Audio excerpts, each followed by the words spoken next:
Bismillahirrahmanirrahim. Assalamualaikum warahmatullahi wabarakatuh.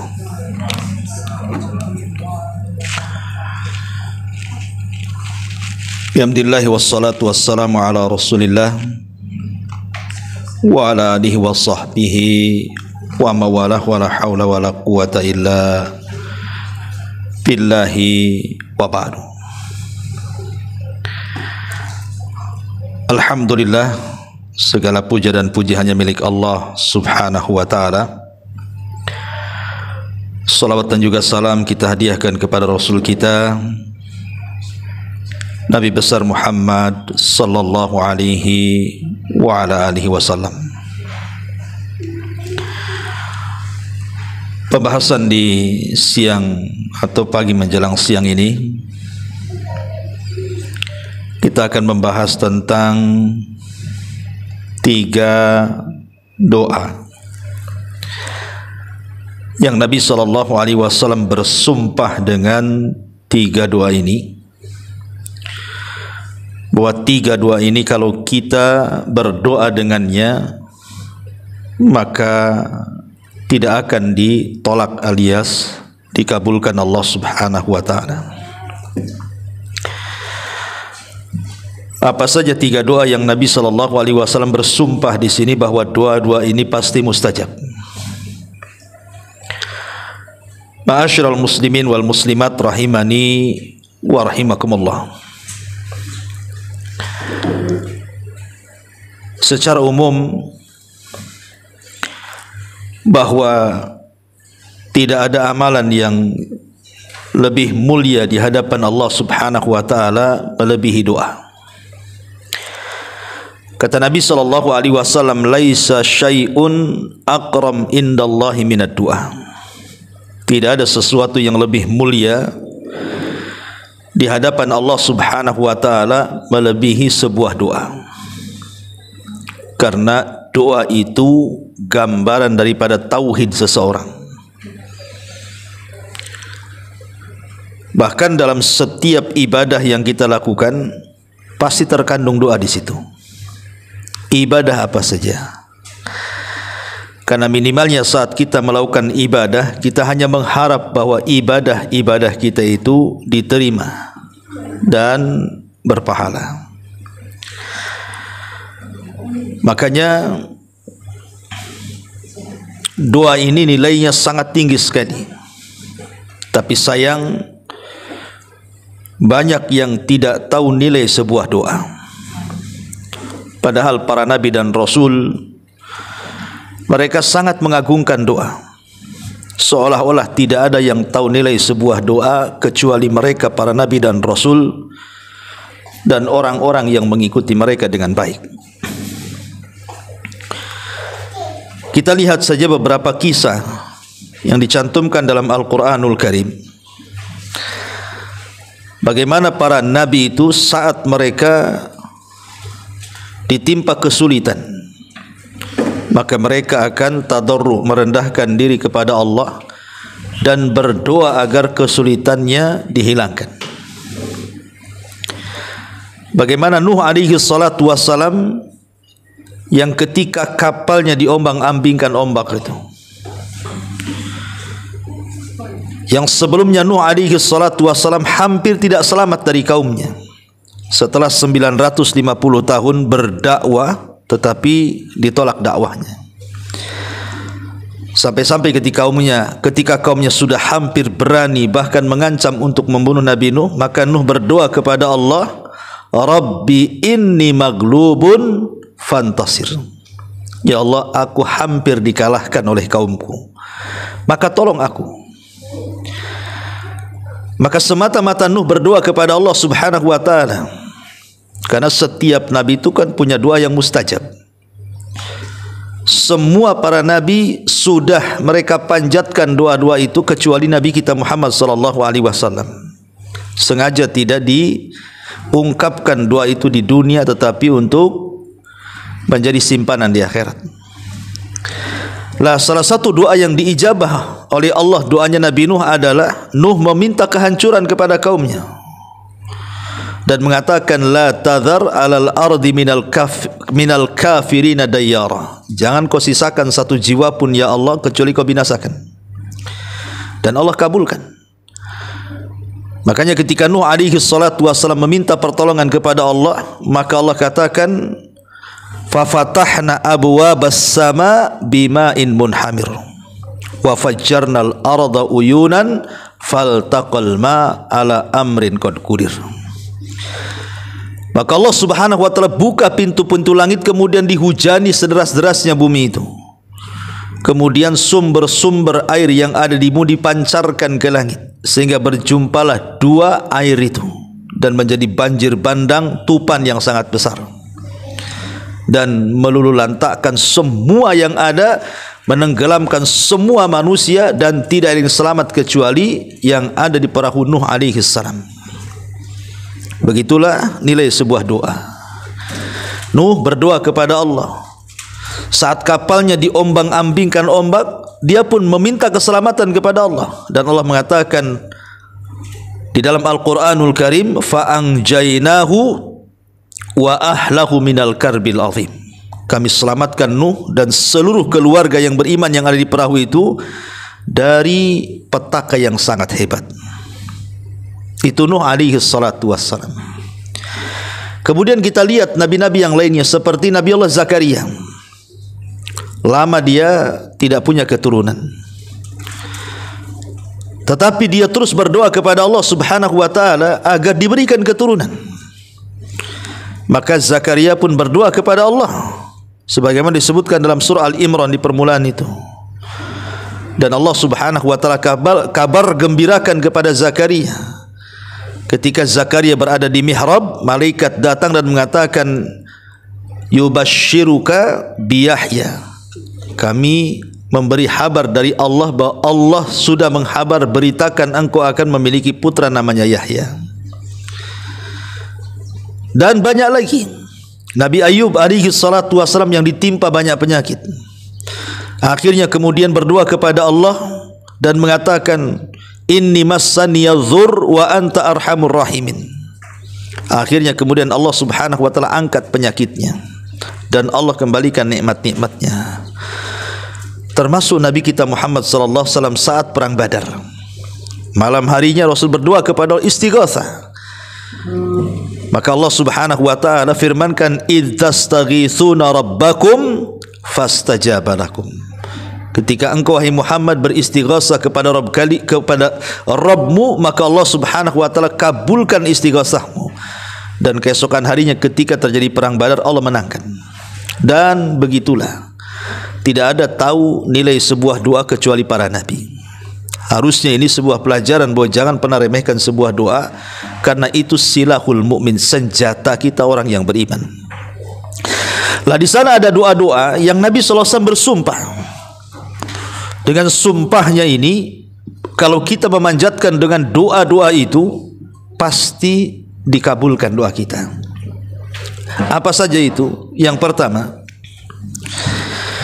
disebutkan dalam sebuah riwayat dari Sa'ad bin Abi Waqqas radhiyallahu an. Ini Sa'ad bin Abi Waqqas radhiyallahu an meriwayatkan sebuah hadis. Jadi satu hari kata Sa'ad, marartu bi Utsman bin Affan. Aku lewat dengan Utsman ibn Affan radhiyallahu an, dan ketika itu Utsman berada di masjid. Fasallamtu alaihi, aku pun mengucapkan salam kepada Utsman itu. Tapi Utsman tidak menjawabnya. Sampai 3 kali Utsman juga tidak menjawabnya. Akhirnya kemudian kata Sa'ad, fa'ataitu amiral mu'minin, aku pun menjumpai amiral mu'minin yang ketika itu adalah Umar bin Khattab radhiyallahu an. Faqultu lahu, ku katakan kepada amiral mu'minin, ya amiral mu'minin, wahai amiral mu'minin. Dia mengatakan, apakah telah terjadi dalam Islam ini sesuatu? Kata Umar bin Khattab, wa madzak, apa itu maksudnya? Maka dia mengatakan, ya amiral mu'minin, lu aku lewat di masjid Nabi, di situ ada Utsman. Fasallamtu alaihi, aku ucapkan salam kepadanya. Tetapi Utsman tidak pernah menjawab salamku. Apakah ada peristiwa yang berubah dalam Islam, kata Sa'ad bin Abi Waqqas ini. Maka Umar radhiyallahu anhu akhirnya memanggil Utsman dan ingin menanyakan kenapa dia tidak menjawab salamnya Sa'ad bin Abi Waqqas. Akhirnya kemudian kata Umar bin Khattab radhiyallahu anhu, "Ma mana'aka alla takuna radatta ala akhika salam ya Utsman?" Kata Umar, "Ya Utsman, apa yang mencegah kamu untuk menjawab salam dari saudaramu Sa'ad ini? Apa yang mencegahmu? Kenapa kau diam saja? Ada orang mengucapkan salam, harusnya dijawablah." Gitu. Maka Utsman ibn Affan radhiyallahu anhu mengatakan, "Aku tidak mendengar salamnya. Aku tidak dengar, macam mana mau jawab? Aku tidak dengar." Ya. Tapi Sa'ad bin Abi Waqqas mengatakan, "Bahkan aku mengucapkan salam." Kata Utsman, "Aku tidak dengar." Akhirnya kemudian Umar bin Khattab radhiyallahu anhu berupaya menengahi dua sahabat yang hampir berselisih ini gara-gara mengucapkan salam dan tidak mengucapkan salam.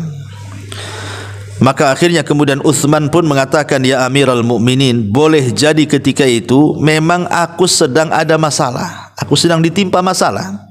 Mungkin menghayal, melamun gitu ya. Kayak kita kadang-kadang kalau menghayal itu ada orang ngomong di depan kita aja nggak tahu. Padahal dia sedang ngomong sama kita tuh. Nanti kemudian kita tanyakan, dengar kamu ngomong apa tadi? Kan itu ya. Itu orang menghayalkan seperti itu. Ya. Itulah yang terjadi kepada Utsman. Akhirnya kemudian Utsman mengatakan, "Aku sedang ada masalah," sehingga tidak fokus. Kemudian ditanyakan, "Apa masalahmu?" Dia mengatakan, "Aku teringat doa yang Nabi SAW bersumpah dengan doa itu. Aku teringat doa yang Nabi SAW bersumpah dengan doa itu, siapa yang membacanya maka akan dihilangkan setiap kesulitannya, setiap kesusahannya, setiap gundah gulananya akan dihilangkan Allah." Masalahnya ketika Rasul hendak mengajarkan doa itu, datang pula Arabi, Arab Badui, mengganggu Nabi dengan pertanyaan. Akhirnya dia lupa menyebutkan lafadznya dan Rasul pun langsung pulang. Kata Sa'ad bin Abi Waqqas, "Ya Utsman, bukankah aku ada di situ? Aku kejar Nabi SAW dan aku pun penasaran apa lafadznya. Akhirnya kemudian aku ikuti Rasul di belakangnya sampai ketika Rasul masuk ke rumahnya, aku ketuk tuh pintunya. Dan aku katakan, 'Ya Rasulullah, doa apa yang anda maksud sampai anda bersumpah dengan doa itu bahwa siapapun yang berdoa dengan doa itu pasti akan dihilangkan dari kesulitannya?' Maka Nabi SAW kemudian mengatakan, 'Na'am ya Sa'ad, da'watu Dhinnun idh huwa fi batnil hud. La ilaha illa anta subhanaka inni kuntu minadh dhalimin fa innahu lam yad'u biha muslimun rabbahu fi syai'in qad illa istajaba lahu." Kata Nabi SAW kepada Sa'ad, dakwahnya atau doanya Dhinnun, pemilik ikan. Siapa maksudnya? Nabi Yunus. Maksudnya doanya Nabi Yunus ketika berada dalam perut ikan. La ilaha illa anta subhanaka inni kuntu minadh dhalimin. Kata Rasul, tidaklah seseorang berdoa, tidaklah seorang muslim berdoa dengan doanya Dhinnun, Yunus alaihi salatu wassalam, untuk meminta sesuatu kecuali pasti diijabah Allah Subhanahu wa taala. Ma'asyiral muslimat yang dimuliakan Allah Subhanahu wa taala. Dari sini kita tahu yang pertama adalah riwayat Sa'ad bin Abi Waqqas, di mana riwayat ini terdapat di dalam Musnad Imam Ahmad. Kemudian juga sebagian ulama ahli tahqiq menghasankannya dan Syekh Albani rahimahullahu taala mensahihkannya dengan lafaz da'watu Dhinnun idza'a wa huwa fi batnil huti la ilaha illa anta subhanaka inni kuntu minadh dhalimin fa innahu lam yad'u biha rajulun muslimun fi syai'in qad illa istajaba Allahu lahu.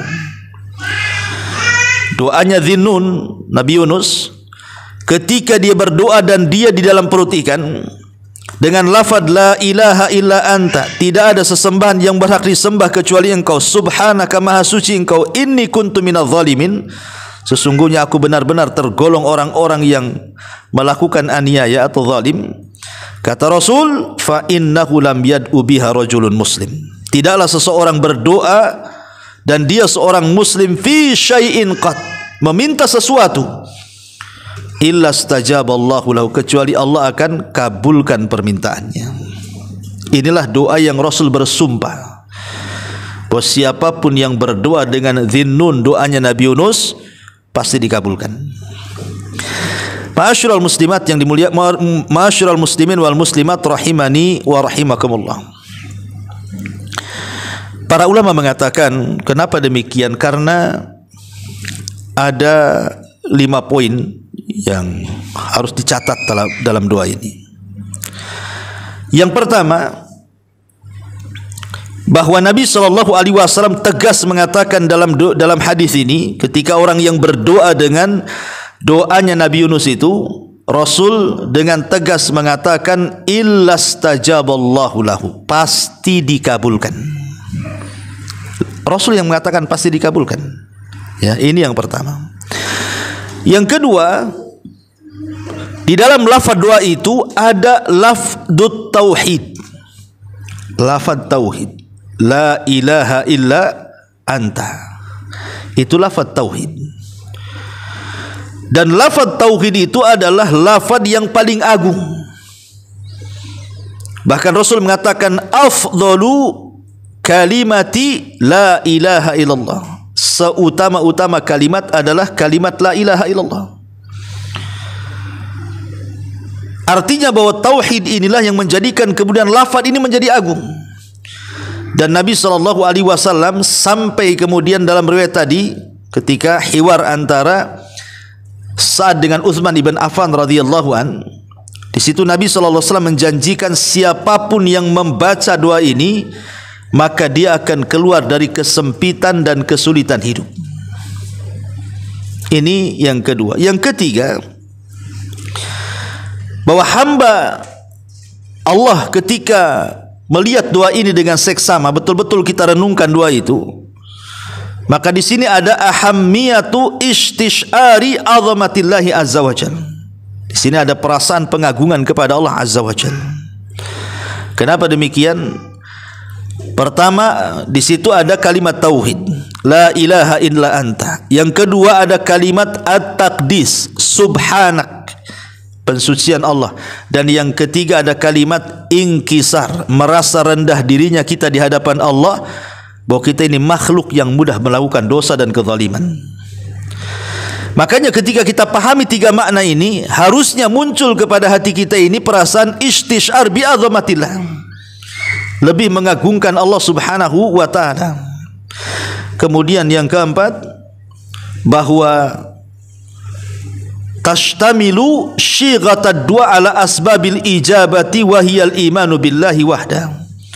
Karena dalam doa itu ada lafaz yang menyebabkan kenapa doa itu dikabulkan, karena di situ ada kalimat al-imanu billah, ada keimanan yang kuat kepada Allah dengan tauhid tadi. Dan yang terakhir di sini, di antara sebab kenapa doa ini sangat mustajab, karena di sini ada inkisar tadi. Kita ini menghambakan betul-betul kepada Allah. Kita merasa bersalah dari dosa-dosa yang kita lakukan, dan kita pasrah kepada Allah Subhanahu wa taala. Dengan sebab itulah maka Allah Subhanahu wa taala mengabulkan doanya. Makanya Nabi SAW sampai bersumpah. Jadi sebenarnya Rasul tidak perlu bersumpah kan? Ngapain Rasul bersumpah? Bukankah setiap ucapan Nabi SAW itu wahyu? Wa mayantiku anil hawa in huwa illa wahyun yuha. Tidaklah Rasul berucap dengan hawa nafsunya, yang Rasul ucap itu adalah wahyu yang diwahyukan kepadanya. Lalu ngapain Rasul bersumpah? Pada Rasul itu sadiqul masduq, dibenarkan ucapannya. Tidak lain ketika Nabi bersumpah dengan doa ini pasti dikabulkan, menunjukkan apa? Keagungan doanya Nabi Yunus alaihi salatu wassalam. Tapi apakah kemudian doa ini khusus untuk Nabiullah Yunus alaihi salatu wassalam? Tidak. Kenapa demikian? Karena Allah Subhanahu wa taala berfirman di sini, apa firman-Nya? Allah Subhanahu wa taala mengatakan, wa dhannuni idh dhahaba mughadiba fa dhanna an lan naqdira alayhi fanada fi dhulumati alla ilaha illa anta subhanaka inni kuntu minadh dhalimin. Dalam ayat yang lain Allah mengatakan, fastajabna lahu wa najjaynahu minal gham wa kadzalika nunjil mu'minin. Kata Allah Subhanahu wa taala, dan Dhannun, maksudnya Yunus alaihi salatu wassalam. Dhannun itu ketika dia pergi marah dari kaumnya. Karena begini, Yunus ini dia diutus oleh Allah Subhanahu wa taala ke sebuah negeri namanya Nainawa. Nabi Yunus itu diutus oleh Allah ke sebuah negeri namanya Nainawa. Di mana Nainawa? Di Irak. Ya, itulah areal dakwahnya Nabi Yunus, daerah Irak. Di satu perkampungan namanya Nainawa. Jumlah perkampungannya banyak, artinya jumlah kaum Yunus itu banyak sekali. Ya. Dan Nabi Yunus alaihi salatu wassalam sama dengan para nabi setelah dan sebelumnya, berusaha mendakwahkan tauhid kepada kaumnya. Tetapi begitulah terkadang penerimaan dakwah para nabi tidak semua diterima. Rupanya satu kaum itu tidak ada yang beriman kepada Nabi Yunus. Ini ujian. Akhirnya Nabi Yunus alaihi salatu wassalam saking marahnya mengancam kepada kaum Nainawa, kalau kalian tidak beriman dalam 3 hari akan turun azab kepada kalian.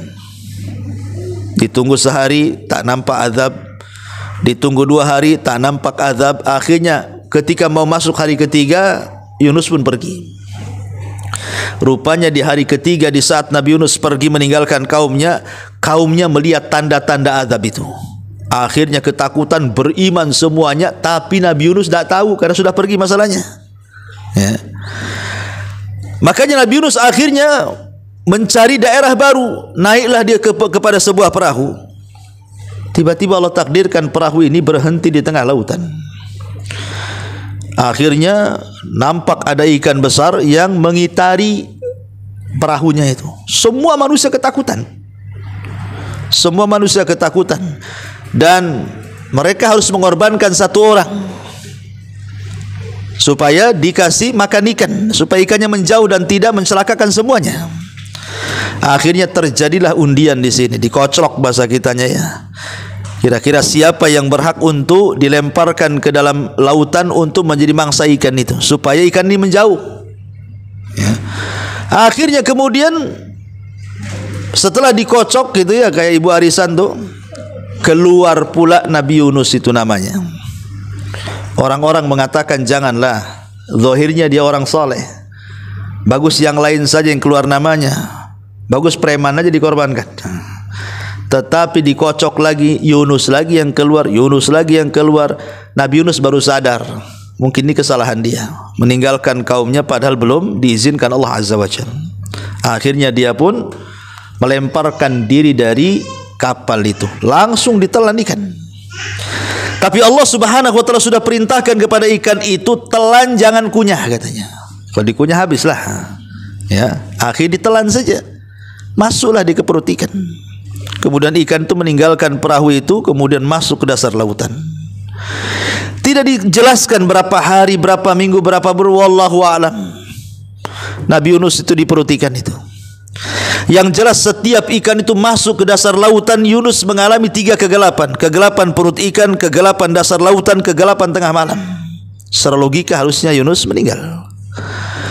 Tapi ya Nabi Yunus alaihi salatu wassalam, dia tahu bahwa dia tidak mungkin selamat dari perut ikan itu. Dan tidak ada siapapun yang akan menolong dia. Sehingga dia betul-betul yakin dengan Allah Subhanahu wa taala bahwa dalam kondisi seperti itu tidak ada yang bisa menolong kecuali Allah. Tidak ada yang bisa menyelamatkan kecuali Allah.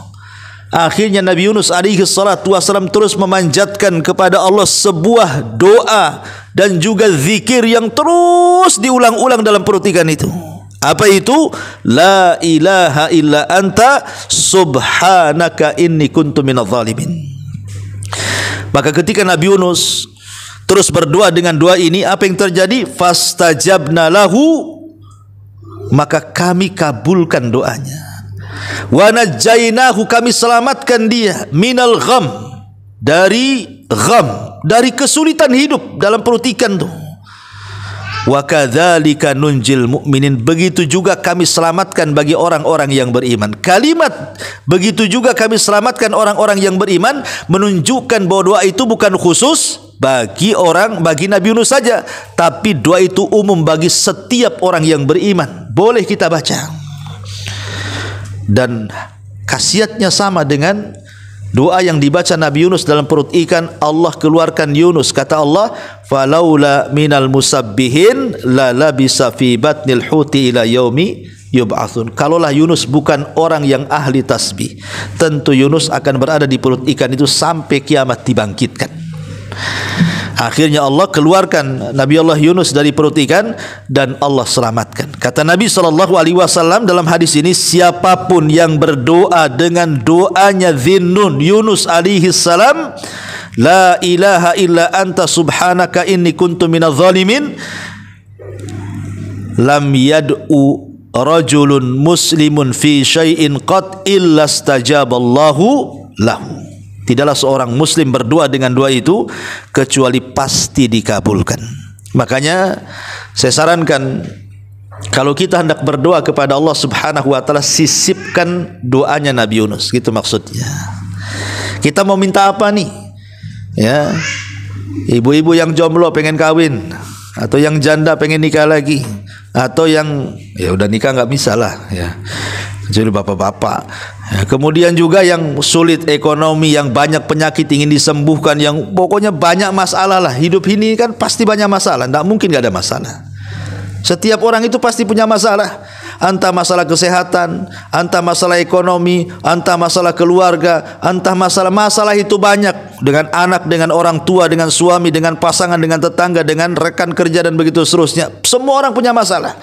Artinya kalau kita minta kepada Allah untuk masalah kita dihilangkan, selipkan doanya Nabi Yunus ini. La ilaha illa anta subhanaka inni kuntu minadh dhalimin. Minta apa di situ? Langsung kita minta kepada Allah. Setelah kita membaca doanya Nabi Yunus alaihi salatu wassalam, la ilaha illa anta subhanaka inni kuntu minadh dhalimin. Ya Allah, kabulkanlah saya, perlu ini, perlu itu, perlu ini, dan begitu seterusnya. Ya, karena tadi Utsman ibn Affan radhiyallahu sampai mengatakan bahwa doa Dhinnun ini sampai Rasul bersumpah, siapapun yang mengucapkannya pasti mustajab. Ya, ini yang pertama. Ya, doanya Nabi Yunus alaihi salatu wassalam, la ilaha illa anta subhanaka inni kuntu minadh dhalimin. Yang kedua, doa yang mustajab yang Rasul bersumpah dengan doa itu. Doa ini dari sahabat Anas ibn Malik radhiyallahu an, dan dikeluarkan oleh ashabus sunan. Ya, Abi Dawud, Tirmidzi, Ibnu Majah, itu disebut ashabus sunan. Dari Anas ibn Malik radhiyallahu an, dan doa ini juga disahihkan oleh Syekh Nasiruddin Al-Albani rahimahullahu taala. Jadi Anas ibn Malik radhiyallahu an, Anas bin Malik ini pembantu Nabi. 10 tahun dia membantu Nabi sampai Rasul meninggal. Maka disebut khadimur Rasul, pembantu Nabi. Kata Anas bin Malik radhiyallahu an, kuntu ma'a Rasulillah sallallahu alaihi wasallam jalisan. Satu hari aku pernah duduk bersama Nabi. Wa rajulun qa'imun yusalli. Di sebelah kami ada seseorang yang tegak mendirikan salat. Di Anas dengan Rasul sedang duduk, rupanya tidak jauh dari situ ada orang salat. Falamma raka'a wa sajada wa tashahhad da'a ila Allah. Ketika laki-laki ini sudah ruku, sudah sujud, dan sekarang posisi dia di tasyahud akhir, tiba-tiba dia berdoa setelah tasyahud itu. Apa doanya? Allahumma inni as'aluka bi anna lakal hamdu la ilaha illa anta al-mannanu badi'us samawati wal ard ya dzal jalali wal ikram. Allahumma inni as'aluka bi anna lakal hamdu la ilaha illa anta al-mannanu badi'us samawati wal ard ya dzal jalali wal ikram. Begitu lafadznya. Ya Hayyu ya Qayyum inni as'aluka. Ya Allah, hamba memohon kepadamu dengan segala pujian untukmu. Tidak ada Tuhan yang berhak disembah selainmu. Engkau esa, tidak memiliki sekutu. Engkau pemberi anugerah, engkau pencipta langit dan bumi. Wahai zat yang maha terpuji dan maha mulia, wahai zat yang maha hidup dan terus mengurus makhluknya. Ya Allah, aku meminta sesuatu kepadamu. Apa kata Nabi SAW ketika dia mendengar orang ini mengatakan seperti itu?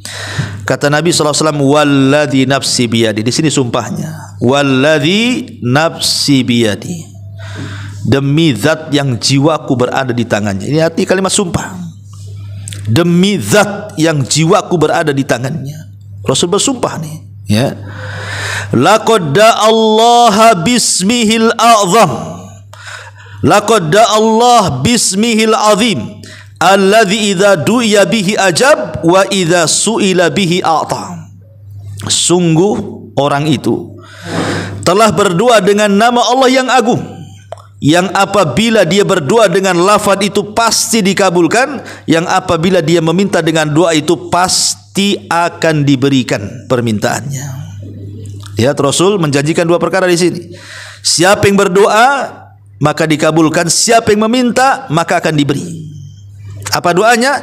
Allahumma inni as'aluka bi anna lakal hamdu la ilaha illa anta al-mannanu badi'us samawati wal ar ya dzal jalali wal ikram ya hayyu ya qayyum. Hafal Bu? Hah? Enggak hafal? Oke, sekarang kita rame-rame, ya. Allahumma inni as'aluka bi anna lakal hamdu la ilaha illa anta al-mannanu badi'us samawati wal ar ya dzal jalali wal ikram ya hayyu ya qayyum. Kan pendek itu, nggak cepat-cepat lah, memang loadingnya kurang kurang loading aja sebenarnya kan. Ini sebenarnya pendek ya. Allahumma inni as'aluka bi anna lakal hamdu la ilaha illa anta al-mannanu badi'us samawati wal ar ya dzal jalali wal ikram ya hayyu ya qayyum, titik. Habis itu kita minta, terserah minta apa, yang penting doa ini dulu dibaca. Rasul mengatakan demi zat yang jiwaku di tangannya. Ini bersumpah.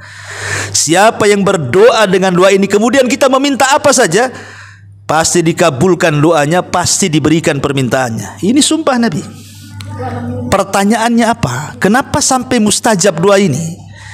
Karena dalam doa ini terkandung Ismul A'zam, nama Allah yang agung. Nama Allah yang agung. Apa itu? Ya dzal jalali wal ikram ya hayyu ya qayyum. Sebenarnya mengatakan itulah Ismul A'zam. Dahulu di zaman Nabi Musa alaihi salatu wassalam, ketika Nabi Musa alaihi salatu wassalam itu membawa Bani Israel dari Mesir menuju Palestina, tanah perjanjian. Kemudian Allah azab Fir'aun itu, dan Allah tenggelamkan sehingga mereka diselamatkan dari Fir'aun dan bala tentaranya. Dalam perjalanannya Nabi Musa dan Bani Israel ini melewati satu bukit yang panjang. Bukit itu namanya Bukit Husban. Bukit itu memanjang sekali, Bukit Husban. Lah setelah Bukit Husban itu ada sebuah kaum dari kaum-kaum Kan'aniun, penduduk asli situ. Mereka ketakutan kalau Nabi Musa dan Bani Israel itu hendak menjajah mereka. Akhirnya kemudian mereka mencari-cari orang yang mustajab doa supaya berdoa akan kehancuran Musa dan Bani Israel. Lah kebetulan di situ itu ada seorang ahli ibadah namanya Bal'am ibn Ba'ura. Bal'am ibn Ba'ura. Bal'am ini salah satu ulama dari ulama-ulama Bani Israel. Bal'am ini, dia kalau berdoa mustajab doanya. Kalau berdoa doa apa saja mustajab doanya. Kenapa rahasianya Bal'am bin Ba'ura itu kalau dia berdoa mustajab doanya? Karena dia memiliki Ismul A'zam, menguasai Ismul A'zam. Karena dia ahli Taurat juga, ya. Dia tahu nama-nama Allah Subhanahu wa taala yang agung itu. Makanya dia kalau berdoa dengan nama Allah yang agung pasti dikabulkan. Tapi masalahnya ketika para pembesar Kan'an ini datang kepada Bal'am, ya Bal'am, bukankah engkau mustajab doa? Doakanlah kehancuran kepada Musa dan kaumnya, katanya. Jangan-jangan dia datang hendak menjajah kami. Kata Bal'am, celaka engkau, yang aku doakan ini bukan orang biasa. Dia ulul azmi, dia rasul, dia nabi. Ya, enggak mau katanya. Tapi hari-hari kemudian para pembesar ini datang dengan harta, dijanjikan kedudukan, jabatan, macam-macam leleh pula di akhirnya. Mau pula dia mendoakan Nabi Musa dan kaumnya. Akhirnya mulailah dia berdoa. Masalahnya salah tempat. Yang dia doakan itu Nabi. Masa Nabi didoakan kecelakaan, mana dikabulkan Allah? Akhirnya kemudian setiap Bal'am ini berdoa kepleset-pleset tu doanya. Yang harusnya dia berdoa, ya Allah hancurkan Musa dan kaumnya, kepleset, ya Allah hancurkan kaum Kan'an dan orang-orang yang congkak dan sombong itu. Marahlah orang-orang Kan'an itu, ya Bal'am, kami kasih harta, kasih ini, kasih itu, kau suruh berdoa kehancuran Musa, kenapa kau balik pula kehancuran tu doa kepada kami, katanya.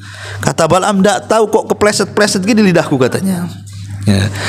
Akhirnya kemudian kata Bal'am, khasirat dunya wal akhiru, aduh kalau gini aku rugi dunia akhirat nih, katanya. Kenapa? Sudah tidak mustajab doanya. Yang kurang ajar dia mendoakan kehancuran Musa. Karena sudah mandi, sudah basah kuyup sekali lah. Dia mengatakan, ya sudah gini saja, kita cari cara lain. Jangan doa-doa, sudah enggak mujarab lagi. Dengan cara apa? Utus wanita kalian, gadis, anak-anak gadis kalian, kasih cantik dia, kasih rapih dia, kasih molek dia supaya terfitnah tu Bani Israel. Cukup satu orang Bani Israel, kalau sampai ada yang berzina itu cukup, katanya. Diutuslah itu akhirnya. Lah Musa ini kan musafir dengan Bani Israel ke tanah perjanjian. Akhirnya kemudian gadis-gadis Kan'an ini mereka berjalan ke Bukit Husban, entah membawa dagangan, makanan atau apa, menawar-nawarkan. Ada pula yang jatuh cinta satu di situ. Akhirnya terjadi zina.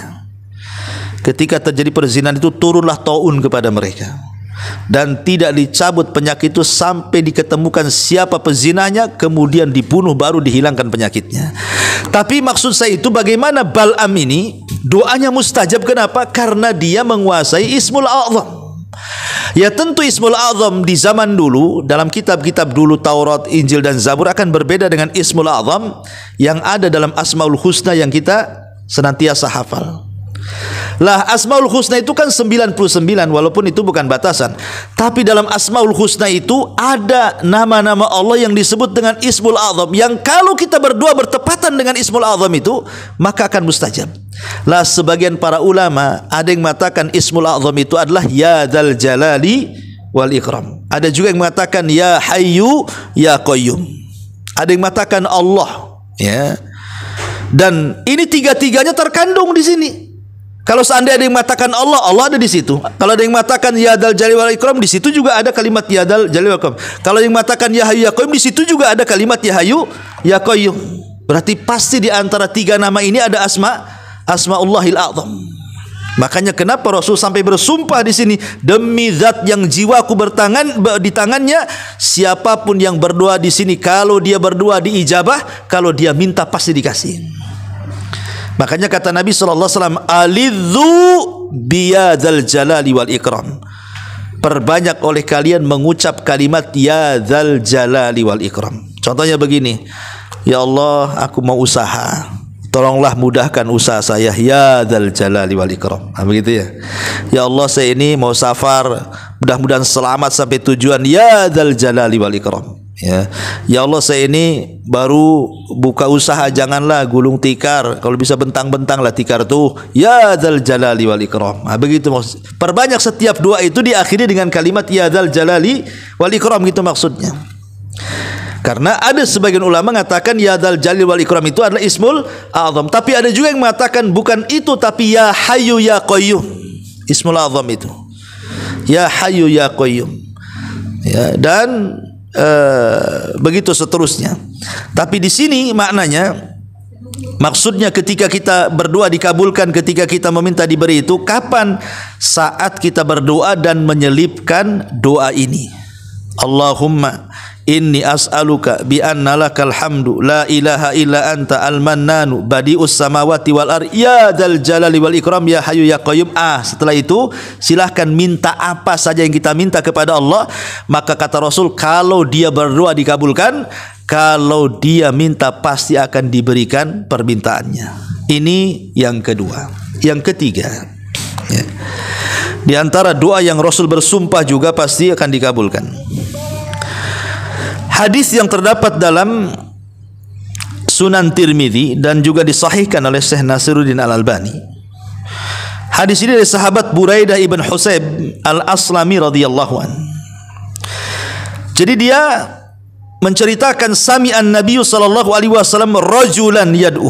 Satu hari Rasul pernah mendengar ada seorang sahabat berdoa. Satu hari Rasul mendengar ada seorang sahabat berdoa. Dalam doanya sahabat ini mengatakan, Allahumma inni as'aluka bi anni ashhadu annaka antallah la ilaha illa antal ahadus samad lam yalid wa lam yu'alladzi lam yalid wa lam yulad wa lam yakul lahu kufuwan ahad. Ini agak mudah karena ada surat Al-Ikhlasnya, Bu ya. Ya. Dan kita ibu hafal Al-Ikhlas, masa tak hafal kan itu. Allahumma inni Oke, kita baca sama-sama ya. Allahumma inni as'aluka bi anni ashhadu annaka anta Allahu la ilaha illa anta al-ahadu as-samadu alladzi lam yalid walam yulad walam yakul lahu kufuwan ahad. Kan enak ini, agak mudah daripada yang tadi ya. Allahumma inni as'aluka, ya Allah saya meminta kepadamu, bi anni asyhadu bahwasanya saya bersaksi laka kepadamu, antallah engkau adalah Allah, la ilaha illa anta tidak ada sembahan yang berhak disembah kecuali engkau, al-ahad yang maha tunggal, as-samad yang maha bergantung, alladzi lam yalid yang tidak melahirkan, walam yulad yang tidak dilahirkan, walam yakul lahu kufuwan ahad dan yang tidak ada yang sekutu dengan Allah Subhanahu wa taala siapapun. Apa kata Rasul? Walladzi nafsi biyadihi. Lagi-lagi Rasul bersumpah di sini, demi zat yang jiwaku berada di tangannya. Laqad sa'alallaha bismihil a'zam. Sungguh dia telah meminta kepada dengan nama Allah yang agung. Idza du'iya bihi ajab wa idza su'ila bihi a'ta. Apabila dia berdoa dengan doa itu pasti dikabulkan, dan apabila meminta pasti diberikan. Ya, ini kurang lebih dengan doa yang pertama kalimatnya, karena ada Ismul Azam, nama Allah Subhanahu wa taala yang agung. Apa nama Allah yang agung dalam apa namanya doa ini? Kalimat Allah. Ya, di sini ada kalimat Allah. Allahumma inni as'aluka bi anni asyhadu annaka antallah. Nah, di sini kalimat Allah di sini. Antallah, engkau adalah Allah. Dan Allah itu Ismul Azam. Semua nama Allah kembali kepada lafaz Allah. 99 nama Allah itu kembali kepada lafaz Allah. Makanya karena ada kalimat Allah, maka Rasul mengatakan, maka sungguh orang yang berdoa itu telah menyebut Ismul A'zam, demi zat yang jiwaku berada di tangannya. Kalau dia berdoa dikabulkan, kalau dia minta pasti akan diberikan. Maka kalau kita hendak berdoa kepada Allah meminta sesuatu, syukur-syukur kalau tiga-tiganya ibu baca. Ya, tiga-tiganya ibu baca. Maksudnya pertama, ibu baca doanya Nabi Yunus, la ilaha illa anta subhanaka inni kuntu minadz zalimin. Kemudian setelah itu ibu baca lagi, Allahumma inni as'aluka bi anna lakal hamdu la ilaha illa anta al-mannanu badi'us samawati wal ardh ya dzal jalali wal ikram ya hayyu ya qayyum. Kemudian baca lagi di sini, ya, Allahumma inni as'aluka bi anni asyhadu laka antallah la ilaha illa anta al-ahadus samad alladzi lam yalid wa lam yulad wa lam yakul lahu kufuwan ahad. Nih, tiga-tiga ini baca, baru kita minta. Terserah minta apa saja. Ya, ini luar biasa. 3 doa yang Rasul bersumpah di situ. Jarang-jarang Rasul bersumpah tuh. Ya, kecuali di tiga doa ini. Maka inilah tiga doa yang luar biasa, yang kalau kita berdoa dengan tiga doa ini, kata Nabi SAW, pasti dikabulkan. Pasti dikabulkan. Tetapi yang jadi catatan adalah ketika kita berdoa kepada Allah Subhanahu wa taala, pertama harus ada pengagungan kepada Allah, kerendah dirian kita di hadapan Allah, bahwa Allah lah satu-satunya tempat bergantung kita. Jangan kita berdoa kepada Allah tapi hati kita kepada selain Allah. Itu tidak akan dikabulkan walaupun baca tiga doa ini. Ya, tetap hatinya digantungkan kepada Allah. Jangan digantungkan kepada makhluk. Ini yang pertama. Yang kedua, harus yakin. Wa antum muqinuna bil ijabah. Harus yakin. Jangan main coba-coba. Saya baru dengar nih kajian Ustaz Abu Merah. Saya coba-coba nanti malam lah. Jangan coba-coba. Ini bukan untuk coba-coba. Ya, harus ada keyakinan. Kita meminta kepada zat yang yakin adanya Allah. Jangan kemudian kita beribadah dengan keraguan. Allah itu yakin adanya, maka meminta dengan keyakinan. Yakin kalau kita berdoa dengan doa ini pasti dikabulkan. Mantap, ya kan? Yakin, jangan pakai coba-coba. Cobalah. Kalau mujarab lanjut, kalau mujarab ini nggak beres Abu Merah ini, ya. Bukan seperti itu. Karena Allah tidak akan mengabulkan doa min qalbin lahin, dari hati yang lalai yang tidak ada keyakinan. Harus yakin, ya, dengan doa ini.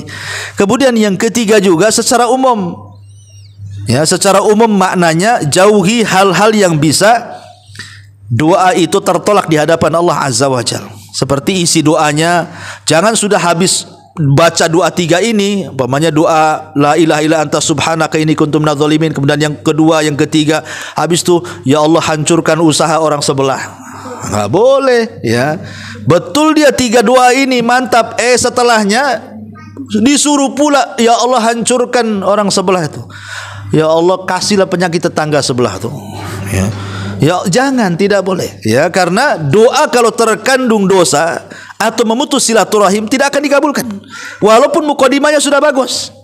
Jadi jangan ada hal-hal yang bisa menghalangi terkabulkannya doa, seperti isi doanya tadi terkandung dosa, terkandung memutus silaturahim, ya, maka jauhi. Ataupun kita memudah-mudahkan dengan perkara yang haram, ya, memakan yang haram, minum haram, pakaian dibeli dari yang haram, dan begitu seterusnya. Karena ini jadi penolak jadinya, kan.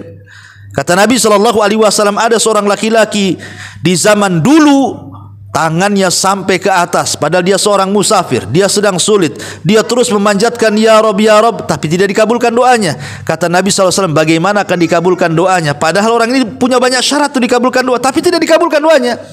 Ya bagaimana kata Rasul dikabulkan? Makanan yang makan haram, minuman yang dia minum haram, pakaian yang dia pakai haram, dan dia dibesarkan dari benda yang haram. Fa kaifa yustajabulah, bagaimana akan dikabulkan? Ya, jadi tetap juga harus mengacu kepada etika-etika doa secara umum. Lebih bagus lagi kalau doanya itu satu di tempat yang mustajab, kedua di waktu-waktu yang mustajab. Lebih mantap lagi di sepertiga malam akhir, antara adzan dan qomat, ketika turun hujan, ketika musafir, dan begitu seterusnya, ya.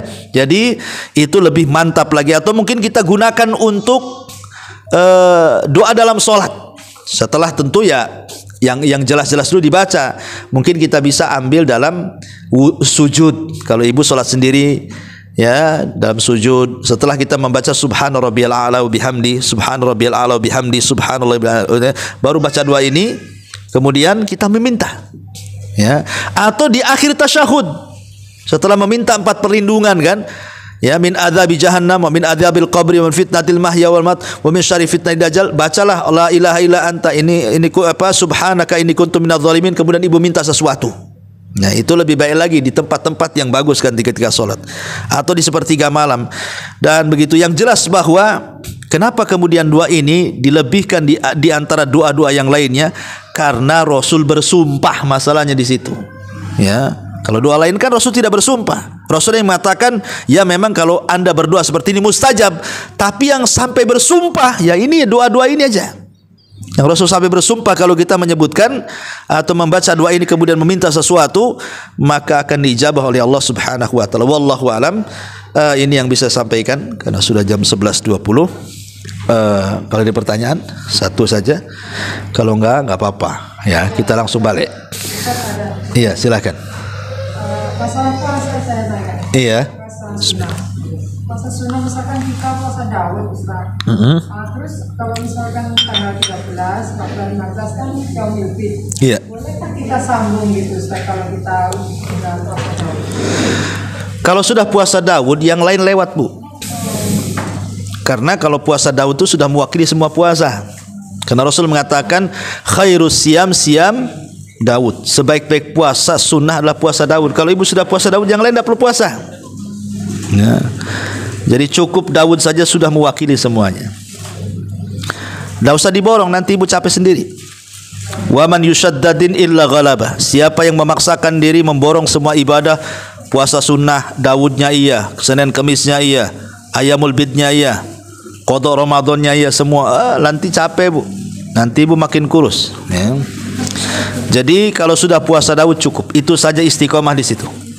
Ya, harus istiqomah ya, karena khairul awam adwamuha wa in qalla. Sebaik-baik amalan itu adalah yang istiqomah walaupun sederhana. Ya, puasa sunnah Daud saja terus, Daud saja. Tidak usah yang lain ditengok, karena itu sudah mewakili semuanya. Wallahu a'lam. Ustaz mau nanya. Iya. Terkait surat 1000 dinar itu kalau dibaca katanya bisa juga jarak untuk doanya, itu apa benar ya Ustaz? Iya, bukan hanya 1000 dinar, yang doa-doa yang lain pun banyak yang disabdakan Nabi SAW bahwa kalau kita berdoa dengan itu ya. Ada dalilnya yang soleh nggak Ustaz? Wallahu a'lam. Ibu pernah dengar dalilnya? Yang 1000 dinar itu? 1000 dinar itu apa itu doanya? Hah? Doanya seperti apa 1000 dinar itu?